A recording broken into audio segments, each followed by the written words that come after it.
Madame Janine Mabunda, Monsieur Tambwe Mwamba, Bokota bozwa décision ya ko destituer président. Soki bobima na palais du peuple wan. Boko tika bana na bino ba orphelin. Babo sanate. L'air député soki na wèj nani a manqué président Otto Salai Bango. Soki va continuer cette fois-ci tant que gardien du temple. Nous allons faire ça. Cette fois plus que Otto Salaki. Bako kontate, toko démontrer bango que maintenant c'est la majorité populaire. Ils vont précipiter au babengi exil na bango. Baye ba ke exil les apasi, batu na bangwan. Que Madame Jani Mabunda, maman, au outil ko créer au crise au président Lobaki. Si ça arrivait, il va dissoudre les parlements. On crée déjà crise wana. Tolinga toti que la Kabila tant boko là-bas en emi balé. Le ba collaborateur nae batumboli biso peuple.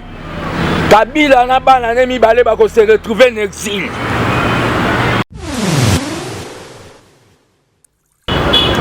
Et nous sommes en train de dire à Madame Mabunda, ba député na bango, oyo bazalaka na palais du peuple, baza ba élu du peuple. Ils étaient nommés par Kingakati dans le but de bloquer au babengi le peuple d'abord, la paix et du pain pour le peuple congolais. Baza ba élu du peuple. Un certain monsieur Chadari. Chadari azole kazoloba. Que Moutaro Simba, Albert Yuma, Mboke Kopela Moto. Chadari, atteinte à la sûreté de l'État. Moutabongonde vraiment, Kabilo Zwaka Dauphin. Voyou politique net Chadari. Justice est ça à Moussa Nango. Bako Kang Albert Yuma, Torota la Sokiyo, Okopelisa Moto. Des perroquets politiques.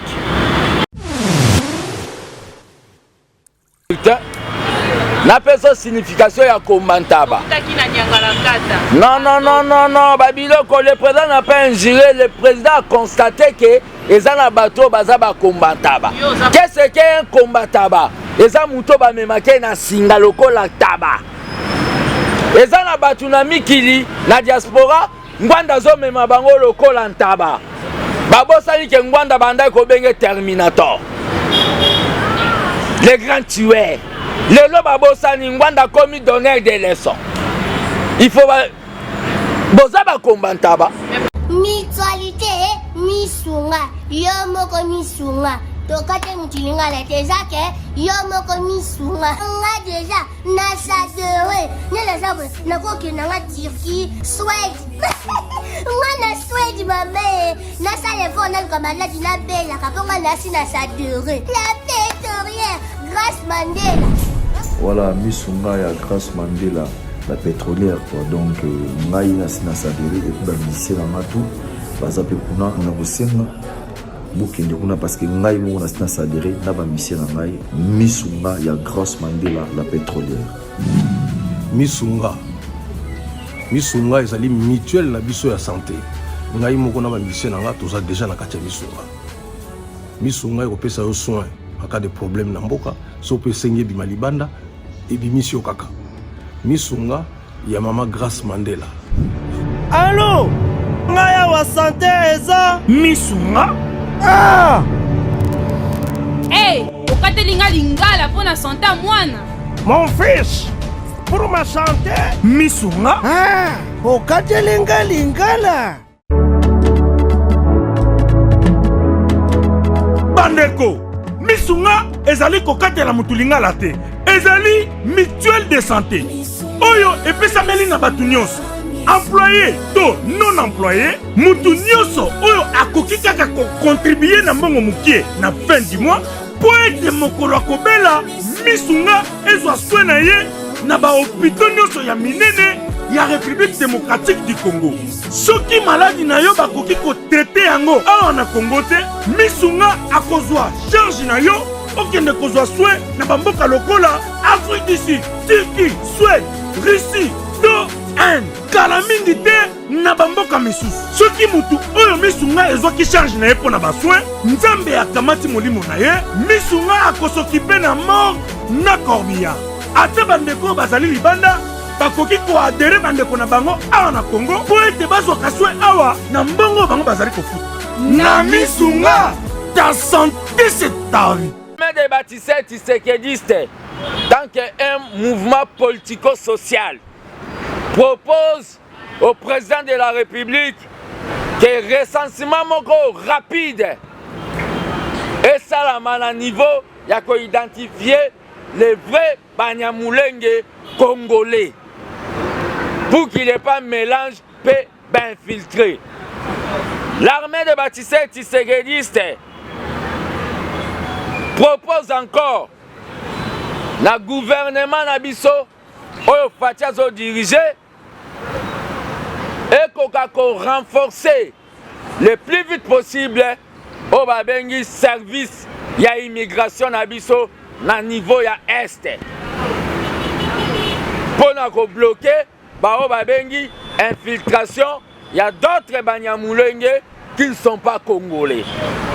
Dans ces débats ici, c'est toute une propagande politique.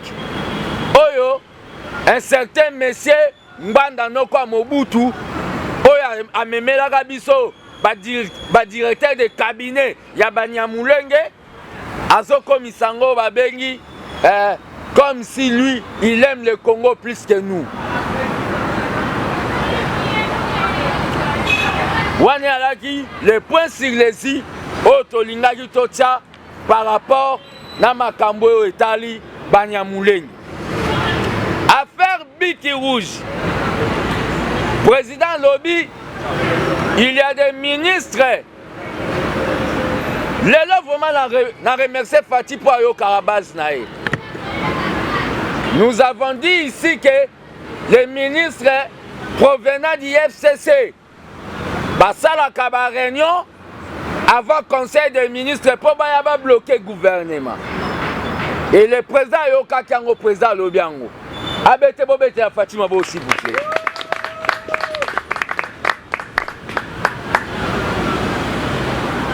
Président Lobi Biki Rouge. Le ministre des Finances, c'est un téti. Le ministre des portefeuilles, c'est un téti. Le ministre de la Défense, c'est un téti. Le ministre de la Justice, c'est un téti. Bozoka va ministère ouana. Et le président a dit tout simplement, Petoloba qui n'a que Fati douceur et l'équidose. C'est que Fati a eu qui bisobobé le soumabo makas. Cette année, c'est l'année des actions. Le président Alobi a appliqué Bic et Rouge, Nicolope et Rosangana Mabelete. Ça, nous sommes en train de le dire. Article 169. Et Lobi Boye, le président veille au bon fonctionnement du pouvoir public et des institutions, ainsi que la conduite de l'État. C'est-à-dire, c'est lui qui constate s'il y a crise. Pas une autre personne. Ça, c'est l'article Obabengi 69.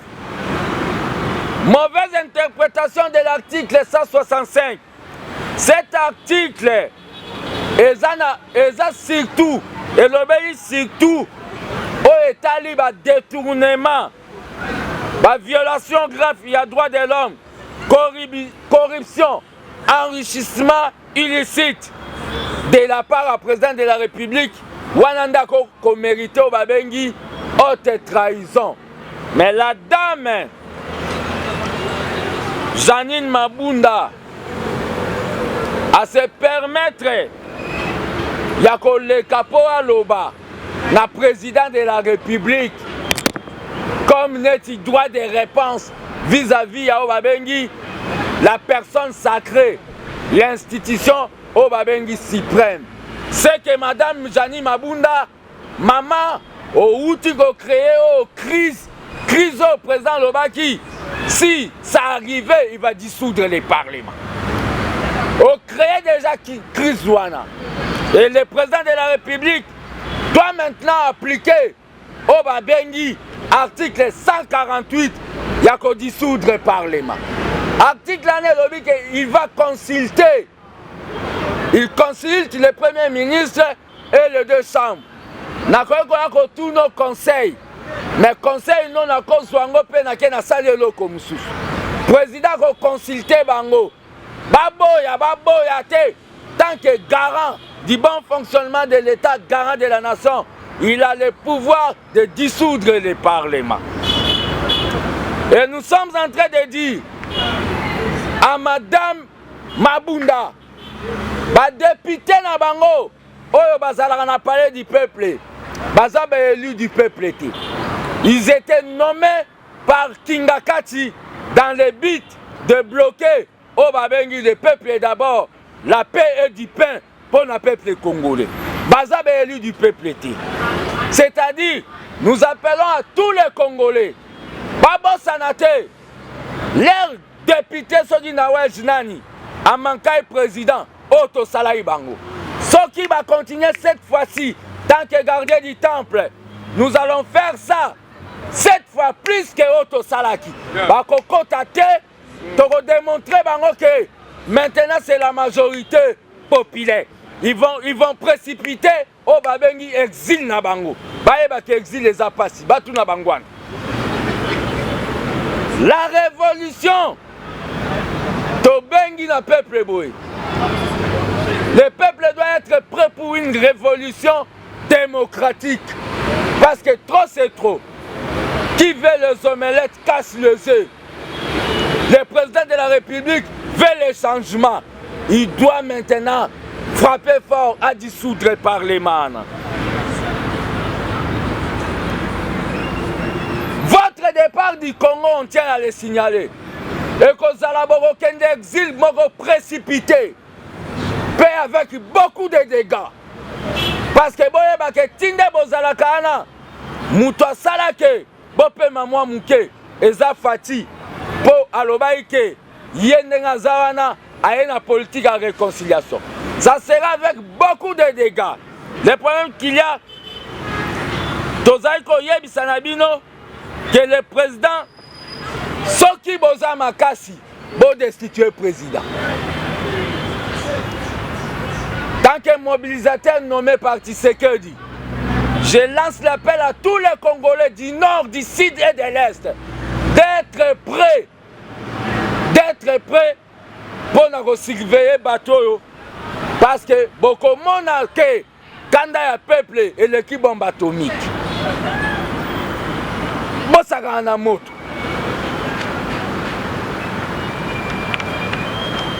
La coalition, le président de la République, c'est lui qui nomme un informateur pour identifier la coalition. C'est le président de la République, article 78. Il le nomme un informateur pour identifier la coalition. À côté de ma coalition. Le président dit ceci. La coalition est un accident de l'histoire. Le président vient de confirmer au Toloba pendant beaucoup de temps que cette coalition est un mariage d'Angeluna des morts. C'est un accident de l'histoire. Peuple congolais, la dissolution de l'Assemblée est dans quelques jours. Bon, se préparer à couper sa force du changement. Au Babengi, majorité. Bon voter, bah député Nabiso. Na idée que le président soit majorité pour tout ça la kaka gouvernement mobimba ya ba qui au changement. On est en train de dire et toyo mona un certain monsieur Chadari. Chadari azole kazoloba que mutaro simba Albert Yuma mboke kopela moto. Chadari atteinte à la sûreté de l'État.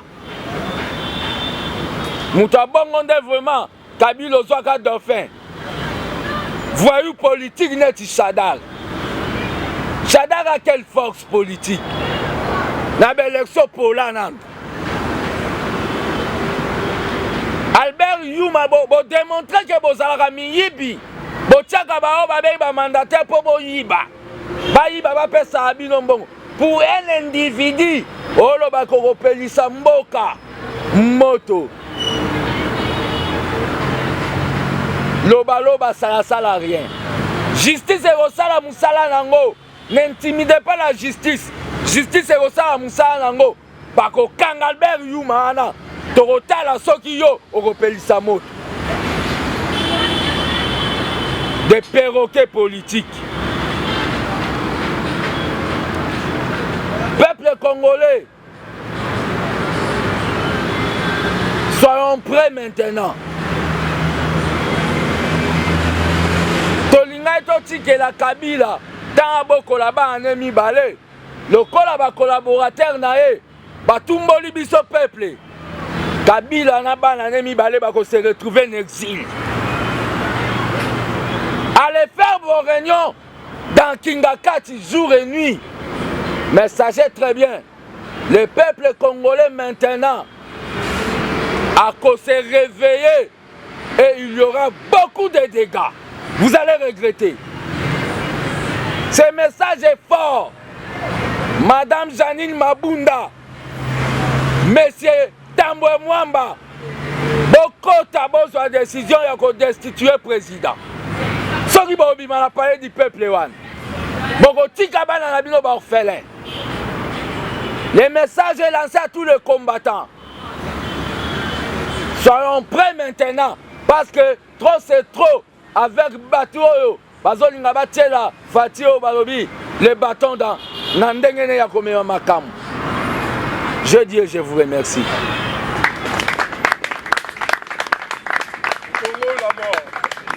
Merci beaucoup. Je crois bien. C'était une communication. Je peux prendre 2 à 5 questions. Il y a c'est quoi? Soko monaki balise en ba obimisa. Est-ce que Congolais a comme français? Azan ethnie à France. Non, on ne fait pas le jeu de questions, je suis en train de vous répondre. Congolais a comme français, Azan ethnie en France. Na l'ordonnance à Mobutu Balobi, acquisition de nationalité. C'est que Bazala va Congolais. Mais bah viva, dans l'époque, il y a 1960. Donc Bazala a droit que bah quand on a la classification authentique, il y a Betini Nabiso. Acquisition de nationalité. Et ça, n'attendit copyright, ordonnance. Mais identification, on a proposition parce que Bissotoza, on a un mouvement, et ça un bureau d'études. De proposer que va recenser Bango le plus vite possible pour confusion Zalati. Donc c'est ça notre proposition. Bibi, la parole est à vous. Le problème est qu'on réclame dans Boissol, l'Emsouane est la propagande. Jamais beaucoup réclamé dans Boissol. Pour ça, en gros, terre autonome ou quoi. Et le président est allé plus loin. Ayebisi Banyamouleng et Bazaba conseiller à Banyamouleng. On ne demande pas la nationalité avec les armes. Parce que le président a trouvé une solution pacifique dans la balkanisation. Mais ceux qui n'ont pas mauvaise intention, c'est maintenant les Congolais nous tous au sangue là-bas. Makambo sol wana kebape ça va un monde à part résaté. Intégrité à Congo et éthique à la Congo. Congo et éthique à la tête et comme en est Espagne batumo ba sengaka jamais. Waneza ba rêve récemment ba 1960 60 pas bachombe ya ba sécession katangese simbati et tikalaka ko sala matin na mboka kimbango yo ke bakata mboka mobwe et comment non tozana o babengi régime unitarisme décentralisé, c'est-à-dire bokoki pe ko développer mboka na mino na ndenge toza ezate bobe na bosala un état dans un état, là ça ne va pas passer. Na peso signification ya kombantaba. Non, Babiloko, le président n'a pas injuré, le président a constaté que ezana bato bazaba kombantaba. Qu'est-ce qu'est un kombataba? Eza muto ba memake na singa lokola taba. Ezana batu na mikili na diaspora ngwanda zo mema bango lokola ntaba. Babosali ke ngwanda bandai ko benge Terminator. Les grands tueurs. Les lobes bosani ngwanda commis donneur des leçons. Il faut bozaba kombantaba. S'il vous plaît, Bibi, quelqu'un d'autre peut poser la question. Le problème qu'il y a, c'est quoi? Vous savez, en politique, hein, tous les jeux sont permis. Tous les coups sont permis. Ngana kenda qui na siège à PPRD pour na ko défier bang. Bon mon photo te babimi singa balat singa lamba PPRD. Pourquoi pas batu ya pareko? Oh bazoya na propagande. Hein? Il y a balkanisation pour traumatiser le peuple congolais. Pour que le peuple congolais a l'ingarambo kaneza karandenge zala. Bako monter cette histoire, bazu rwandaise mo ba payer 200 €, basale le quoi. Le président de la République a dit ceci. Le fait qu'il y a cause à pouvoir, Moana balkanisation, écotika balkanisation na dictionnaire. Et le problème, reconnaître les Banyamulenge, c'est pas seulement le président de la République. On ne peut pas poser si on passe comme ça les autres aussi. On monopoliser, s'il vous plaît. C'est une communication politique. Le président de la République a lobby yango. Vous avez vos images na ba téléphone na bino ya Mbongo. Cardinal Mbongo. Oyazo benga Banyamulenge, ce sont des Congolais des frères. Botia yango. Cardinal Mbongo. L'église catholique est dans la diocèse partout dans le Congo. Oyazo sur implanté que biso IDPS. Abengi bango ba Congolais.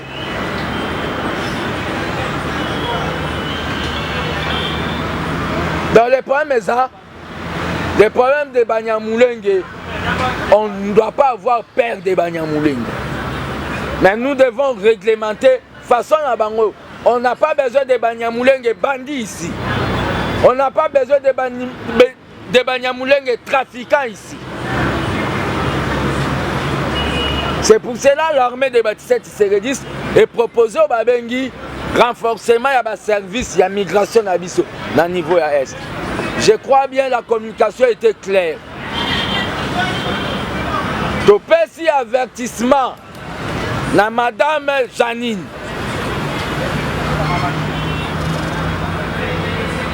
Batinda Kete. Pour Okoka charge, il y a eu de peste.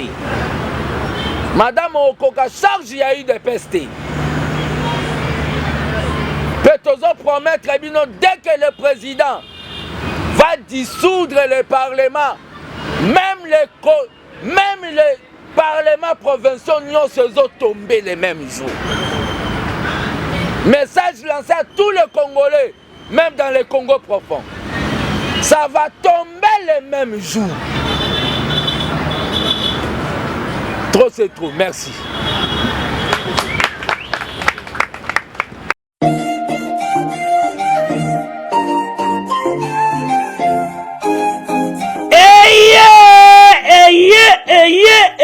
Eye papa maman tunanga nini eloko tozalaki kozela yango yo pona ba séjour na bino eleka malamu na Kinshasa Kin Label, agence de location de voitures de luxe awa na Kinshasa ba memelu bino bongo Power Buzz Car oyo bazali na équipe na bango professionnel bazali na disposition na bino Power Base Car location de voiture ya sika pe kitoko na prix ya malamu oyo wapi okoki kokontakte bandeko ya Power Base Car na ba numéro oyo plus 243 85 151 5000 topé na plus 243 82 23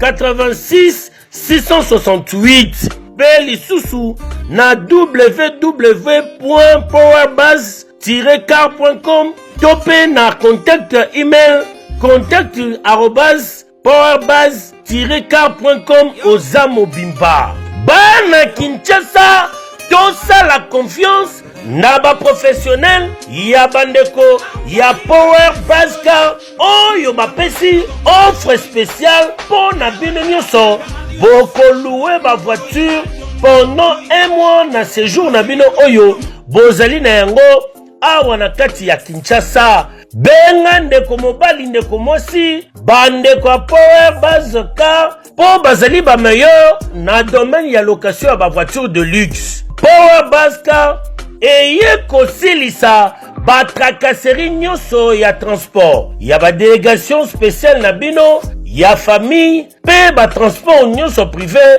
oyo bozali na yango. Solution ezali kaka se moko Power Base Car oyo ezali solution ya suka po na déplacement na bino nyonso express po na likambo ya qualité pe quantité na eta mituka nulle part ailleurs okokuta yango kaka na Kinshasa en particulier pe République démocratique mobimba kaka epa ya bandeko ya Power Base Car avec impact. Power Base Car musala ya ba professionnel pe na sécurité nyonso. Power Base Car, le travail des professionnels. Que yo, oui.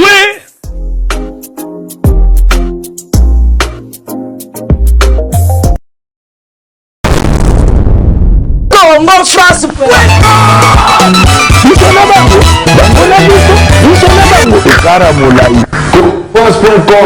Site ya Congo Masolo danger.